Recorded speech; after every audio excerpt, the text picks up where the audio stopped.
I'm Aryeh Schwartz along with Ben Dull, and welcome to the Winsidr Show, where it's all about the W.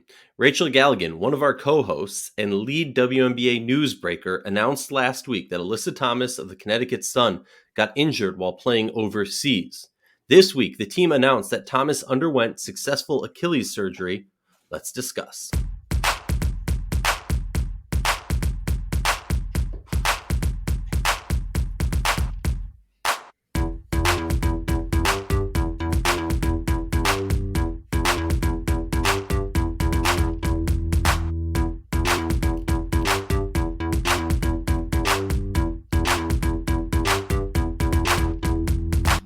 If you like our show, please consider joining our Patreon community, patreon.com/Winsidr.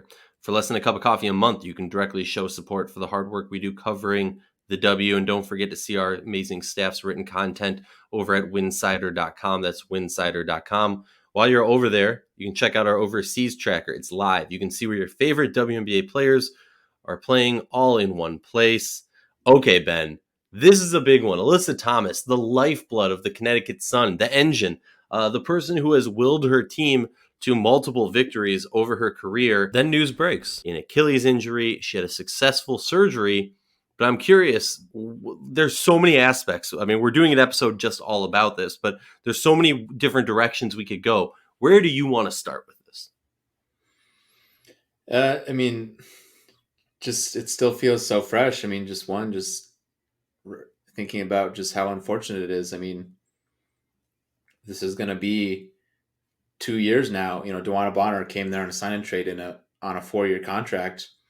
They're going to be halfway through that after this season, and they won't have seen their big three at all with Jonquel Jones and AT on the court. Jonquel Jones opting out last year, and now AT with the Achilles. So, you know, just from that standpoint, you obviously wish we could be talking about something else today, and really just kind of reframing their offseason is probably the first place to start, to where maybe a month ago, you know, Connecticut, you're much more, from their perspective, you're really excited, right? You just run it back, and maybe you add a piece that's going to play a lot for you off the bench, but you're in this frame of mind of, you know, really building towards what could be a great moment in 2021, right? We've seen a earlier version of the team go through those struggles of getting knocked out in the first round. Then they get to the finals, but then they lose in game 5. And then 2020, they don't have JJ. They get off to the bad start. They still are almost, you know, they end up a few minutes away from the finals again. So this just would have been this really big season you'd be building to. And that takes a huge hit. And now the natural place to start is just wondering what's going to happen now with their offseason. Oh, yeah. I mean, do you try and you get a big sign for one season, you know, try and fill that? Do you just completely shift the mindset of what this team was and what they were going to do? Because as you pointed out, you know, they're missing one of their big three. We saw that this team can still have success not having their big three. You're totally right. It's horrible that, you know, we're halfway, you know, in the future, we're going to be halfway through Bonner's contract and we still haven't got to see that. I mean, this is a team that you and I have reflected on many times, that if healthy, when set, you know, this is a roster that can make a deep WNBA playoff push, even like arguably be finals favorites, maybe. I mean, like, that's not too crazy to say when you have all three of them and the supporting cast around them. For me, it's just sad. I mean, you look at the growth of this team, and obviously it's sad for Alyssa Thomas, somebody who doesn't miss games, powers through injuries, and we're sitting here talking about this team. I mean, I don't know if there was going into, I mean, maybe last season, but going into a season, if you've ever felt more confident in a Connecticut Sun roster of late, of them making a finals appearance. I mean, is that a crazy statement to be made? Oh, I think it's absolutely true. That, I mean, there are obviously some ifs there that would need to be sorted out still. You know, re-signing Jasmine Thomas and actually re-signing AT, and like I had kind of alluded to, if they could have maybe added one piece to the bench that you really trust, that would have really helped. But no doubt, you know, with those things checked off, this would have been I think the the most fearsome they would have looked going into a season, saying that as I ranked them number one to start the season in 2019. So where like as to where they go from here, we'll get to the decision after this too of does AT being a free agent, do they just pay her anyways? We'll get to that. But if you look at it first of, well, if AT just isn't there and you just try to build out the roster in a way, maybe you have some money to use. But as you pointed out, and as I wrote about today, like you have to look ahead to 2022 where you're going to have Bonner, JJ, AT possibly on a max contract coming back. She's certainly worth that when healthy. And then Jasmine Thomas, if you re-sign her, like you really won't have really any money to throw around for really any kind of like middle class salary, possibly depending how some of those things go. So if you're looking for something for this year, I just wonder. I don't know if you have some names to come to mind, but it might, if they even go this route. Again, to be clear, pointing that out, like I don't know who you go for. If you're looking for a big, Cheyenne Parker, I would guess is just like, one interesting angle of this too is negotiations have already started, right? But to like think about getting someone of like Cheyenne Parker's caliber or some of those all WNBA players above her, right? If you're looking more for a 1 year kind of thing, and you already have these bigger contracts in the picture, I don't know if you even really have that option, and those players might have already had something lined up by this point, or you just get an offer you like somewhere else. Yeah, I will say I disagree with like the at this point thing, because I will say that when the injury occurred, it was before the negotiation period started. So at least, obviously the team knew what, right? They announced that she had a successful surgery the day after the surgery. So they knew, however many days before that she was injured. They're not going to have her this season. Maybe they're getting a second opinion, third opinion. People that I've spoken to understood that we knew what the injury was overseas, but we wanted to get our own doctors to look at it, which completely makes sense. But for me, it's like, all right, I'm not going to give them the out of saying other teams have already started negotiations. They have the opportunity to negotiate with these players. I think the bigger issue, which you pointed out, is what can you really offer? Because the way the current CBA is structured, players are incentivized to stay on their team, right? The team that you had, so that you can get the real max, the super maxes they're calling it, as opposed to the minor max or whatever the other term is. So for me, it's a tough situation, because while it might be beneficial to say, hey, we can throw a lot of money at you for this one season, but we'll be honest with you, when AT comes back, we are committed to her. It's going to be hard to make that, at least in my opinion. Maybe you think I'm crazy, but it's hard to make that push to a player who says, okay, yes, this season, the Connecticut's going to be able to pay me a little bit more, but then I'm going to be a free agent again, versus and not be able to get that supermax, as it were. Obviously, that supermax contract is much more of a specific thing, but I'm just saying, you're might be kind of screwing yourself out of a possibility of eventually getting that supermax contract by staying on your original contract, or demanding that the team that you're with, you re-sign with them and do a sign-in trade, something like that, like we saw with Bonner leaving Phoenix and going to Connecticut. So I mean, that's my thought on it, where it's a real tough situation. We're really going to see where Kurt is at as a GM and what he's able to pull off. It's going to be nothing short of magnificent, because I mean, this is a really, really tough situation. And I read your article. Great stuff as always. Everyone should check it out. It's on winsidr.com. Here are a few people that you mentioned. So I'm going to steal your words, because I agree with you on some of Yeah, these. before Glory before Johnson. getting to names, Yeah. let Yeah. me jump in. Thank you for you're right to point that out with the timing of it, right? Like Rachel had said, it was believed to be serious last week, so obviously the team would have you would have had a pretty strong inkling of where this was headed. And one point on the money, to like put some numbers to this before we get into it. Get the them numbers out. yeah, certainly a max, anyone approaching like a max deal, it's hard to see how Connecticut would swing that without altering the core of the team they already have in a major way. So to be more specific, like max contracts this year, you're talking about 190,000 and then 221,000. Even I think, if you sign somebody for like 2-3, if you're looking to sign someone that was expecting 2 to 3 years at like 120,000, even that I think would become really hard for them to swing when you're also re-signing Jasmine Thomas, and then you bring AT back into the picture, and Breon January if she's going to continue to play there when she's going to be a free agent. So that just to kind of paint kind of give a benchmark there of how tough it might be, not even just beyond just obviously a dream of getting like a max caliber player. Yeah, no, I mean, it's tough. But look, now can I say names? Yes, sorry. No, you're good. No, I appreciate you putting out the numbers because I speak in general. I'm not a mathematician. You obviously are a little bit closer than I. Some names that you mentioned in your article, Glory Johnson. I like that. Is it the perfect solution? No, but I like it. I mean, I do think it is a good fit. Tiana Hawkins, I'll quote you, could open up the floor as a capable 3-point threat, but maybe better suited in a bench role as opposed to a full-time starter.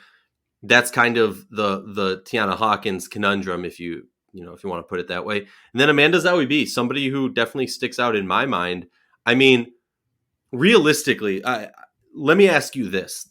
I don't want you to name names per se, but I want you to kind of describe the player that we want. And I'm going to challenge you to not just, think about Alyssa Thomas and describe that player, because you're not going to, like, Alyssa Thomas is her own person. There aren't many other players when you look around this league and you go, that's somebody who I think has that, you know what I mean? Like, there isn't another Alyssa Thomas in this league. With the things that she does is amazing.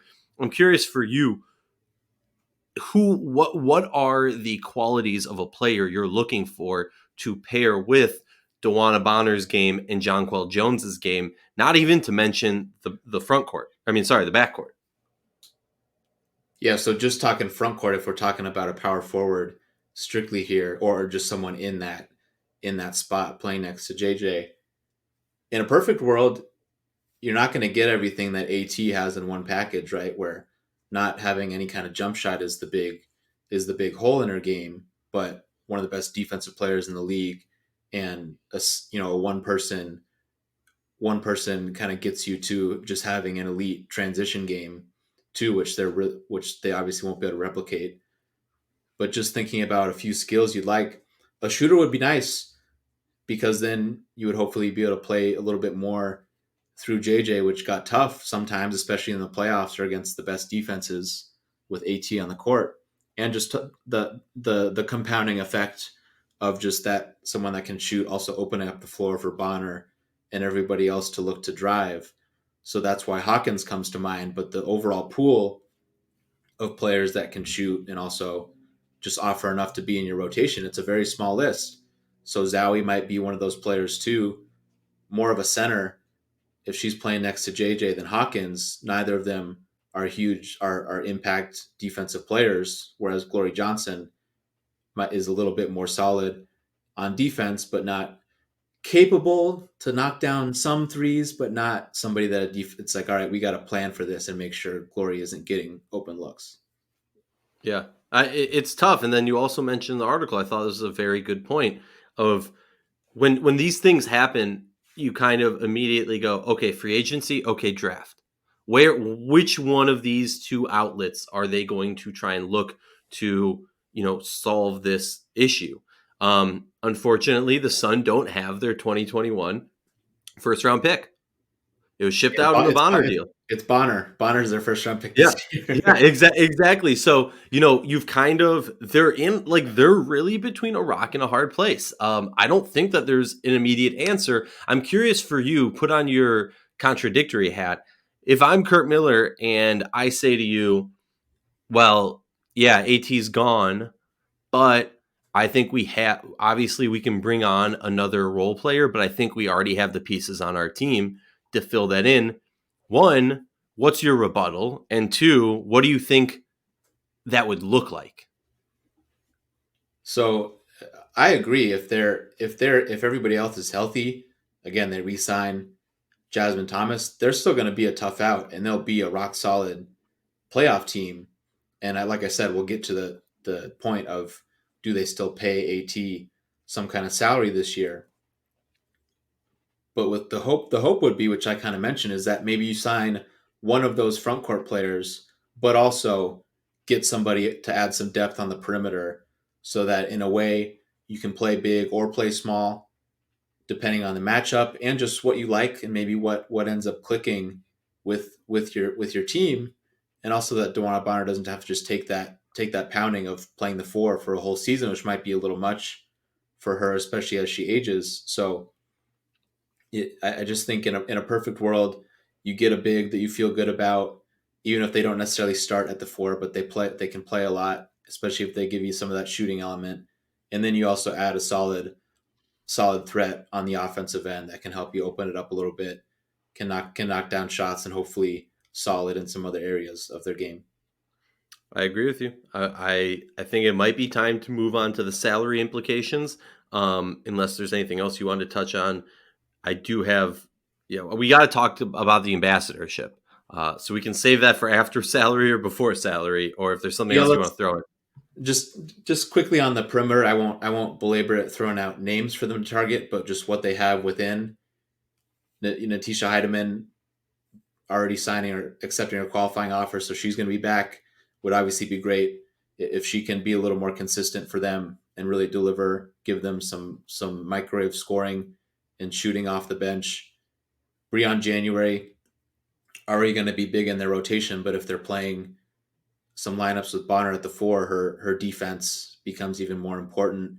And then Kyla Charles had some solid moments in her rookie season, but now if they can get it consistently all year in year two, if she's making her open threes and defending for them, this could end up turning out to be a really great spot for her to spotlight herself and kind of carve out a bigger role, plus whatever they might happen to add, or if they bring back somebody who was on the roster last year. Yeah, I mean they have possibilities, so it's going to be interesting. And like you said, they have a lot of young players, uh, who it's going to be exciting to see them in a growing in an expanded role, as they say. But it's also concerning because of the the perception we have of this team. I mean, it's got to be tough for the people in this organization to be sitting there and try and recalibrate your perception of not only this team but what you can do this season. Like you said, not it's not the end of the world. This team didn't go from being the number one team in the league to all of a sudden after this injury they're the worst team in the league. But this is a huge, huge blow. We can't understatement we can understate it. We can't overstate it. I want to talk about this ambassadorship because to me, before we talk about salary implications, the question of do they pay her out of commitment to her? Do they say, we appreciate you, we want to give you the max, but we also need a field a roster this season and we can still be a really good team this season. So if they pay her, they take that cap hit. The ambassadorship, something that I think most WNBA fans, most WNBA reporters are still scratching their head about, is in reference to when Breanna Stewart similarly was overseas, similarly hurt her Achilles, similarly had surgery to fix that injury. She was given an ambassadorship where she was paid much more than her WNBA salary at the time. And there's a lot of questions of what are the requirements of that. I don't think anybody truly knows what went into that ambassadorship role. But if I'm Kurt Miller, I am hounding the league office day and night. I'm pulling the call you up at 2 a.m. just because I know you're not busy doing anything else and you hear your phone ringing.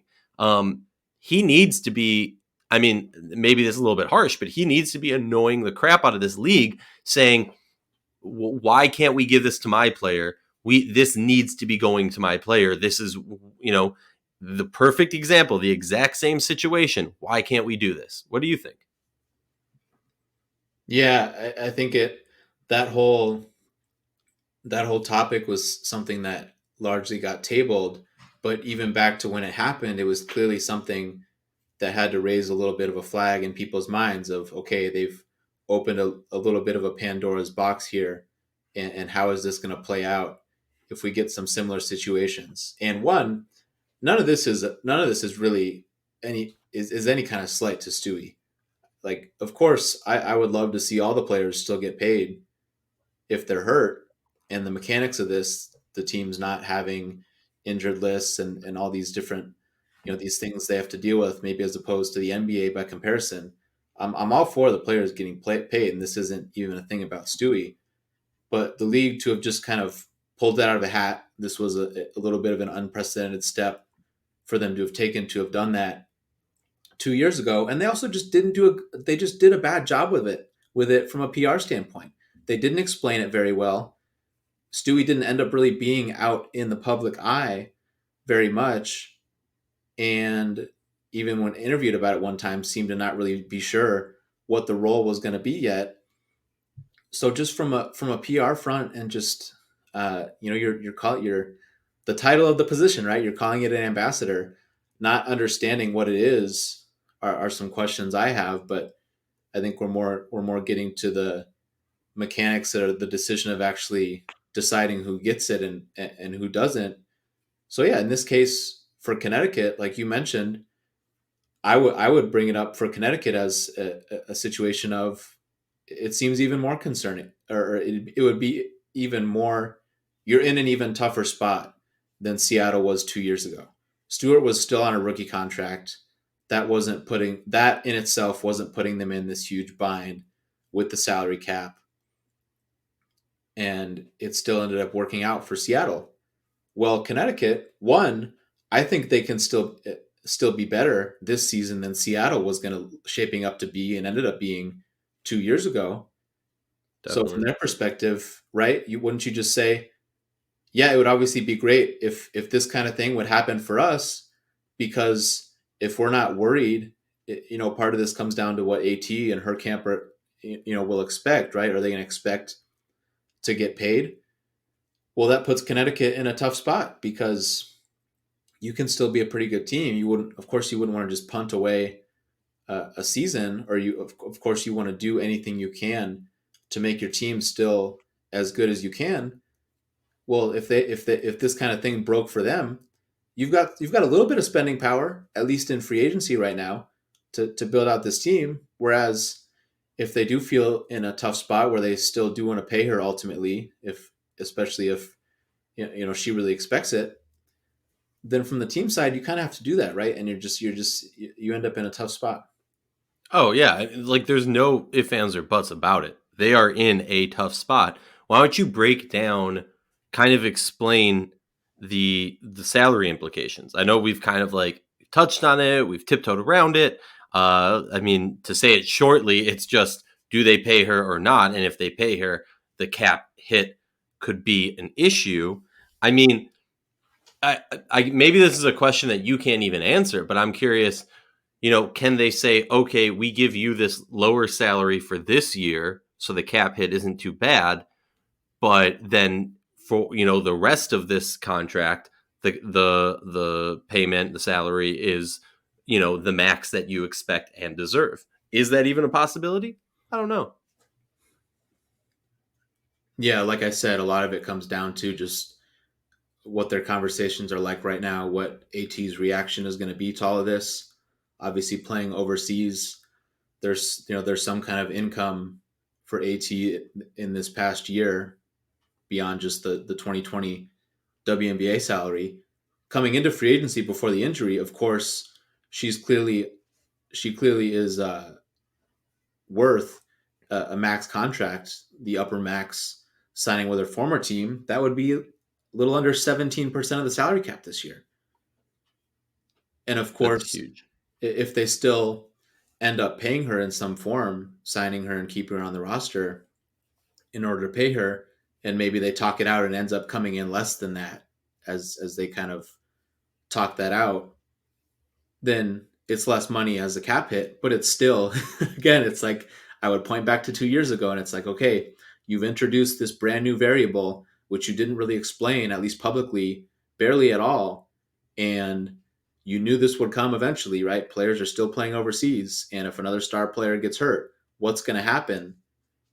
So, as opposed to that situation where the cap hit is totally wiped out and the player is still taken care of, if you end up in an either or situation in this case, like I said, maybe they still talk it out and end up coming to an agreement, and maybe AT, as an example, just throwing it out there, maybe AT signs for something for less than the max to try to still help the team out, but still to get paid.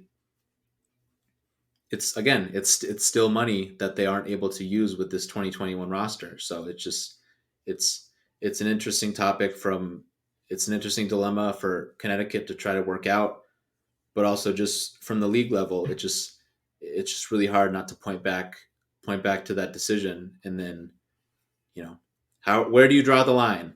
Is it, are they going to do it for a top 5 player? Are they only going to do it if you're on your rookie contract still, so it's possibly not as much money we're talking about?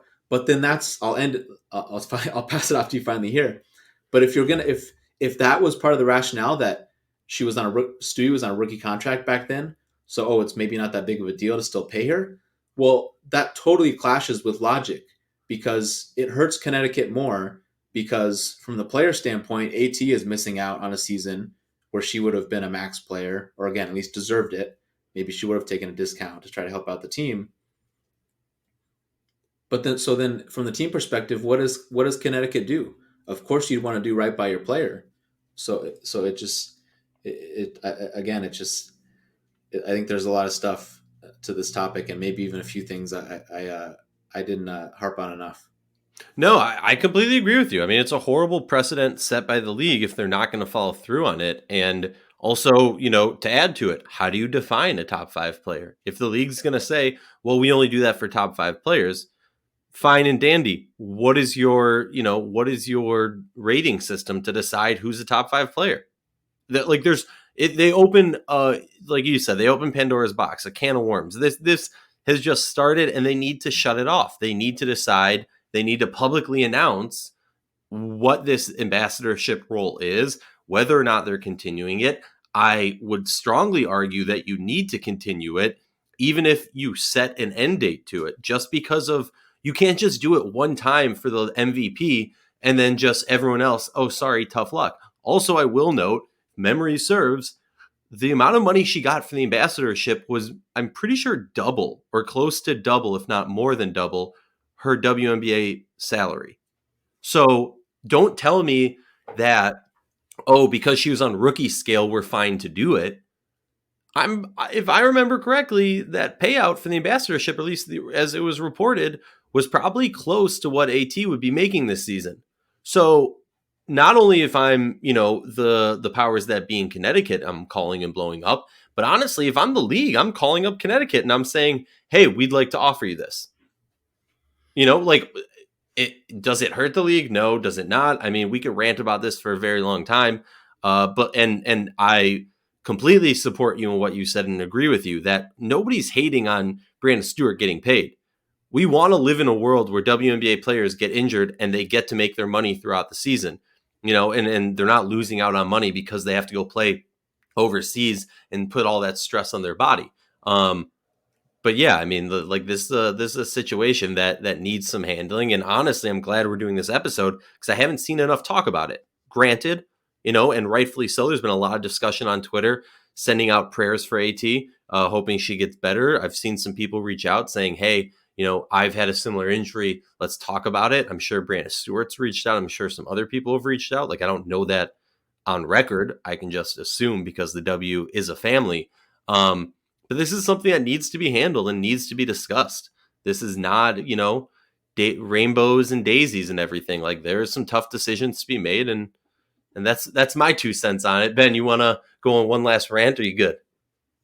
Not a rant, but it just, a lot of this, what we're talking about, is in hypotheticals, and one final kind of thought on it is just it all comes down to the key individuals in this, right? Does AT ultimately just say, hey, I want you guys to use this money this year and just go build out the roster? Okay. And then if it isn't raised as an issue, then maybe Connecticut just carries on in that way, or AT does still. So just what the individual parties in this and end up deciding and discussing with each other, that has as big of a say in it still, which still doesn't preclude the larger conversation about it. Which again, this was going to happen at some point, right? Injuries happen in basketball, and I even pointed to Kelsey Plum as an example last year too, right? Also a torn Achilles, was on the final year of her rookie deal and had just signed a contract extension. Las Vegas didn't suspend her for the season. They kept her on the roster. But again, Plum was on her rookie deal. It's a smaller contract. It also happened after the offseason. So Vegas kind of had a roster put together, and that salary alone wasn't putting them in a possibly in a bind trying to build their roster. So you can have very different circumstances, but there's also the larger point of just, okay, like are we going to see this again?